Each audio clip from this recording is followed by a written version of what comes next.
Ba chuộc niềm đón tiết hai mong con ở khné này chỉ cảประกวดរបស់កីឡាករคนខ្មែរយើងគឺសុកុចប៉ះជាមួយនឹងកីឡាករអាល្លឺម៉ង់គឺអាមេតម៉ាសូមីនីឈ្មោះគាត់រៀងវែងតិចពិបាកហៅកីឡាករអាមេតនេះខ្ញុំហៅកាត់អាមេតនេះគឺធ្លាប់យកជ័យជំនះលើកីឡាករគុនខ្មែរយើងរាប់មិនអស់មកហើយគាត់មកម្ដងនេះមានបំណងចង់ពិបាកសុកុចមួយទៀតដើម្បីយកជ័យជំនះដើម្បីយកពានជូនប្រទេសរបស់គាត់ប៉ុន្តែជាអកុសលគឺសុកុចមិនមែនឲ្យស៊ីផុយមិនមែនឲ្យឈរវាយលេងទេគឺសុកុចគាត់បញ្ចេញអស់ពីស្នៀតអស់ពីបច្ចេកទេសបាទតតផងកែងផងធ្វើឲ្យកីឡាករអាមេតនេះ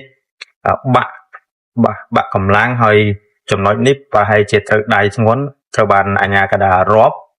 ជាលើកទី1ហើយការប្រកួតក៏បន្តទៀត